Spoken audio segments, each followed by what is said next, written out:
Hello friend, मैं आनंद राज। आप चूँकि देखिए मौलाना यूनिवर्सिटी जो पटना में है आपका, उसका बीएड फर्स्ट ईयर का सेशन 22-24 का आज कोर्स 4 जो आपका लैंग्वेज अक्रॉस द करिकुलम है उसका वीवीआई क्वेश्चन लेके आए। देखिए इससे पहले हम कोर्स 1 आपका चाइल्डहुड एंड ग्रोविंग अप है, course 2 contemporary Indian education, course 3 आपका लर्निंग एंड टीचिंग है, उसका वीवीआई क्वेश्चन डाल दिए। आप लोग नहीं देखेंगे सर्च कर लीजिएगा मौलाना यूनिवर्सिटी वीवीआई क्वेश्चन।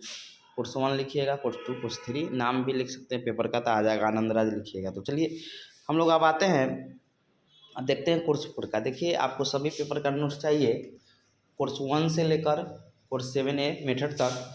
आप इस नंबर पर व्हाट्सएप करके ले सकते हैं 9576002401 पर आपको व्हाट्सएप करके नोट्स मिल जाएगा। कुछ पेमेंट करके आपको नोट्स दे दिया जाएगा, समझ गए? सभी कोर्स का मिल जाएगा। तो चलिए स्टार्ट करते हैं। लिखा हुआ है Maulana university Patna BEd first year VVI question 2023 session हो गया आपका 22-24 और एग्ज़ाम आपका है अगस्त में एग्ज़ाम होगा, समझ गए? क्योंकि आपको हम पहले भी बताए थे कि आपका लास्ट जुलाई तक फॉर्म ही फिलअप मतलब हुआ था, फिर उसके बाद आपका अगस्त में एग्ज़ाम हो सकता है, समझे? तो लिखा हुआ है BEd first year VVI question 2023 session 22-24 हो गया। कोर्स 4 इसका कोड होता है 104, आपका होता है पेपर का code language across the curriculum हो गया, समझ गए? अब देखिए इसमें 3 यूनिट में आपका 6 क्वेश्चन दिया जाएगा और आपका इसमें से प्रत्येक यूनिट से यानी प्रत्येक यूनिट में 2-2 क्वेश्चन दिया जाएगा और आपको प्रत्येक यूनिट से एक-एक प्रश्न का चयन करते हुए कुल 5 प्रश्नों का क्या देना है, आपको जवाब देना है, समझ गए? कुल कितने प्रश्नों का जवाब देना है? तो 5 प्रश्नों का जवाब देना है। सॉरी 5 बोल रहे हैं, 6 क्वेश्चन देगा आपको तो आपको 3 प्रश्नों का क्या देना है, जवाब देना है, समझ गए? अब देखिए 40 नंबर का ये पेपर होता है आपका कोर्स 4, 5, 6 मेथड। इसमें आपका 3 यूनिट में 2 क्वेश्चन आपका 13 नंबर का होगा और 1 क्वेश्चन आपका 14 नंबर का होगा, समझ गए? 40 नंबर और 10 नंबर आपके कॉलेज से प्रैक्टिकल में मिलेगा, समझ गए? चलिए पहला क्वेश्चन यूनिट 1 में है, तो पहला यूनिट 1 में आपका भाषा से रिलेटेड क्वेश्चन रहेगा ही रहेगा, समझ गए? तो क्वेश्चन है कि भाषा से आप क्या समझते हैं? भाषा के विभिन्न स्वरूपों और स्वरूप यानी रूप, फॉर्म, डिफरेंट फॉर्म, समझे?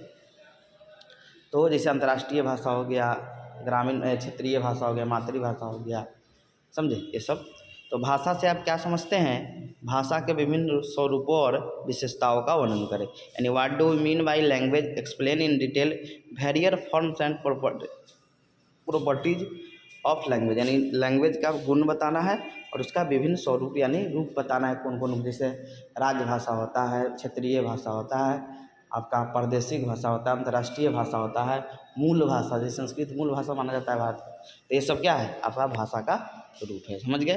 तो भाषा से आप क्या समझते हैं? भाषा के विभिन्न स्वरूपों और विशेषताओं का वर्णन करें। बहुत वीवीआई क्वेश्चन, इसको देख लीजिए। दूसरा क्वेश्चन है आपका कि भाषा सीखना से आप क्या समझते हैं, यानी जो लैंग्वेज होता है उसको हम सीखते हैं कैसे हैं, लर्न कैसे करते हैं, समझे? इसी को हम लोग सीखी हुई भाषा कहते हैं। तो वही कह रहा है भाषा सीखना से आप क्या समझते हैं? स्किनर और वाइगोस्की के संदर्भ में बच्चे भाषा कैसे सीखेंगे, समझ गए? देखिए 4 मनोवैज्ञानिक के बारे में आपको भाषा सीखना है, समझ गए? इससे पिछले बार आपका पियाजे और चोमस्की के अनुसार पूछ दिया था कि बच्चा भाषा कैसे सीखता है, समझ गए? यानी भाषा सीखना से आप क्या समझते हैं? स्किनर और वाइगोस्की के संदर्भ में बच्चे कैसे भाषा सीखेंगे, ये आपके इस बार के एग्जाम के लिए 22-24 के लिए क्या है, वीवीआई है, समझ गए? यानी what do you mean by language learn, how can children learn language with special reference to Skinner and Vygotsky, समझ गए? बहुत वीवीआई क्वेश्चन है। आप एक्स्ट्रा में क्वेश्चन है, देखिए 2 आपके एग्जाम में आएगा, हम एक एक्स्ट्रा में देते हैं कि अर्जित भाषा और सीखी हुई भाषा क्या है, यानी इसी को भाषा अर्जन भी कहते हैं और सीखी हुई भाषा को भाषा अधिगम कहते हैं, समझ गए? तो अर्जित भाषा एवं सीखी हुई भाषा क्या है? राजनीति एवं सामाजिक परिप्रेक्ष्य में भाषा का क्या महत्व, बहुत वीवीआई क्वेश्चन है भी। What is acquiring language and learning language, explain the political and social perspectives of the language, मैंने इसके परिप्रेक्ष्य में लैंग्वेज का क्या महत्व है उसको वर्णन करना आता है। ये यूनिट 1 में 3 क्वेश्चन देख लीजिएगा, तीनों क्वेश्चन आपका क्या है, वीवीआई है, समझ गए? अब हम लोग आते हैं यूनिट 2 में। तो यूनिट 2 में आपका बहुभाषावाद बहुत इंपॉर्टेंट क्वेश्चन है, समझ गए? बहुभाषी इसी को बोलते हैं, नहीं हम जब 2 से अधिक भाषाओं को जानते हैं, जैसे हम लोग हिंदी भी जानते हैं, इंग्लिश भी जानते हैं, भोजपुरी भी जानते हैं, हम लोग क्या है, बहुभाषी है, समझ गए? तो बहुभाषावाद से आप क्या समझते हैं, समझे? तो what do you mean multi language, बहुत वीवीआई आपका है बहुभाषावाद, समझ गए। तो इसको अच्छा से पढ़ के जाइएगा एग्जाम में, आपके लिए बहुत इंपॉर्टेंट है। अगला है घर की भाषा और विद्यालय की भाषा, यानी घर पर जो भाषा यूज करते हैं, समझ गए, तो वो भाषा अर्जन के सेंस में हम लोग यूज करते हैं।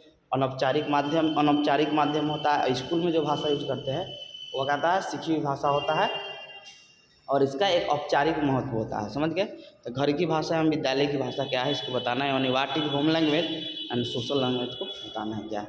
अब एक्स्ट्रा में क्वेश्चन दिए कि संपूर्ण पाठ्यक्रम से आप यानी what do you mean by language across the curriculum, इसका विशेषता, इसका अर्थ, प्रकृति, क्षेत्र, इसका बताना है पाठ्यक्रम का, समझ गए। ये अच्छा से देख लीजिएगा, समझ गए। अब आते हैं हम लोग लास्ट यूनिट है, यूनिट क्या है आपका, थर्ड है। देखिए यूनिट थर्ड में आपका मुख्य रूप से इसमें पूछा जाता है एनसीएफ के अनुसार बताइए कि भाषा के बारे में क्या कहा गया है, कोठारी कमीशन ने भाषा के बारे में क्या कहा, समझ गए। भाषा का संवैधानिक प्रावधान क्या है, यानी अनुच्छेद संविधान में क्या भाषा संबंधित आपको पता है, भाग 17 के अनुच्छेद कितना 343 से 351 में भाषा का वर्णन किया गया है, समझ गए। फिर एनसीएफ हो गया, बीसी आप क्या बोलते हैं, नई शिक्षा नीति से क्वेश्चन पूछता है कि नई शिक्षा नीति 1986 के अनुसार उसमें क्या भाषा का वर्णन किया गया है, ये सब चीज़ पूछता था। फिर प्रोग्राम ऑफ एक्शन यानी POA 1992 में संशोधित नई शिक्षा नीति 1986 का वर्णन करना है, ये सब क्वेश्चन इसमें आता है। लेकिन जो पिछले साल आपका पूछ दिया है आपका नई शिक्षा नीति बोलना है, कोठारी कमीशन 1964-66 पूछ दिया है, और आपका पूछ दिया है कौन, तो भाषा का संवैधानिक प्रावधान यानी आपका 343 से लेकर 351 पूछ दिया था, ये दोनों नहीं आ सकता है। तो वही क्वेश्चन है त्रिभाषा सूत्र, इसमें देख लीजिएगा, यानी हम जब तीन भाषाओं का जैसे त्रिभाषा सूत्र को दो तरह से वर्णन किया, यानी तीन भाषा को जाना त्रिभाषा सूत्र होता है। जैसे बिहार मतलब हिंदी भाषी के क्षेत्र में आइएगा, होता है गैर हिंदी भाषी के क्षेत्र में। तो हिंदी भाषी के क्षेत्र में आइए तो पहला भाषा आपका हिंदी हो जाएगा, दूसरा इंग्लिश हो जाएगा, और तीसरा आपका कोई भी आधुनिक भाषा हो सकता है।